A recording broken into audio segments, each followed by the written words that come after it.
NCERT Class 6 Science Chapter number 7 Getting to know your plants. First question, correct the following statements and rewrite them. First question में हम लोगों को कुछ एक options correct करनी है। तो ऑप्शंस को करेक्ट करने से पहले हम लोग डिस्कस करेंगे स्ट्रक्चर ऑफ फ्लावर, क्योंकि स्ट्रक्चर ऑफ फ्लावर से रिलेटेड बहुत सारी ऑप्शंस पूछी गई हैं। ये देखिए जो colourful part of the flower है, ये जो colourful part of the flower है बेटा, इसको हम लोग क्या बोलेंगे? इसको हम लोग बोलेंगे पेटल्स, फ्लावर की पंखुड़ियाँ। इसके बाद यहाँ जो फ्लावर की लगी हुई है लीव्स, ये क्या है? फ्लावर की लीव्स, इनको हम लोग बोलेंगे लीव्स ऑफ द फ्लावर। इसके बाद ये जो है फ्लावर की डंडी, इस डंडी को हम लोग बोलते हैं स्टेम। अभी यहाँ पर फ्लावर को सपोर्ट प्रोवाइड करने के लिए ऐसे एक ग्रीन कलर का पार्ट बना होता है, और ये फ्लावर को क्या प्रोवाइड करता है बच्चे? ये फ्लावर को प्रोवाइड करता है सपोर्ट। सो ये जो ग्रीन कलर का पार्ट है, ये जो फ्लावर को सपोर्ट प्रोवाइड करता है, इसको हम लोग बोलते हैं सेपल। क्या बोलते हैं? सेपल।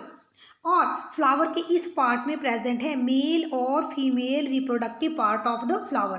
पिस्टिल क्या है? Female reproductive part of the flower. और स्टेमन क्या है? Male reproductive part of the flower.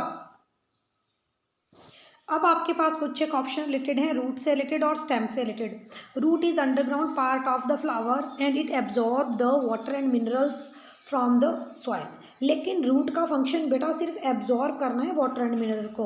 अब इस वाटर और मिनरल को आगे लीफ तक कौन ले जाएगा? ये जो फ्लावर की स्टेम है, जो फ्लावर को सीधा खड़ा रहने में मदद करती है, इसकी स्टेम, वो ले जाइए, स्टेम ले जाएगी water and minerals to the leaf. Leaf में वाटर एंड मिनरल को कौन ले जाएगा? स्टेम। लेकिन एब्जॉर्ब कौन करेगा वाटर एंड मिनरल? वो एब्जॉर्ब करेगी root. First question, correct the following statements and rewrite them. Stem absorb the water and minerals from the soil. क्या जो stem है वो water and minerals को absorb करती है? स्टेम नहीं एब्जॉर्ब करती है। Root absorb the water and minerals from the soil. जो रूट है प्लांट की, roots meaning underground part of the plant, जो कि जमीन के नीचे रूट्स होती हैं, वो एब्जॉर्ब करती हैं water and minerals from the soil. Leaves hold the plant upright, not. Stem hold the plant upright. इसका जो ठीक तरह से इसको लिखा जाना है वो ऐसे लिखेंगे आप लोग, stem hold the plant upright.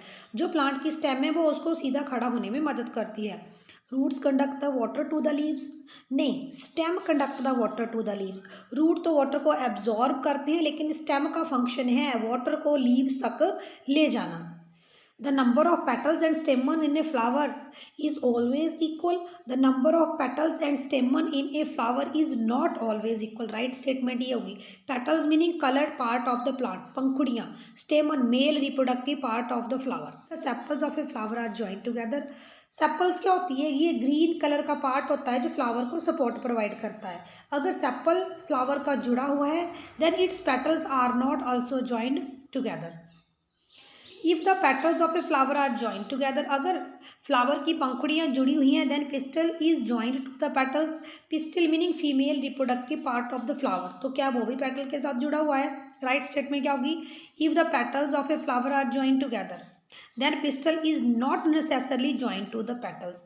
अगर फ्लावर की पंखुड़ियाँ एक दूसरे के साथ जुड़ी हुई हैं, तो pistol meaning female reproductive part of the flower, जरूरी नहीं है कि वो भी पेटल के साथ जुड़ा हुआ हो।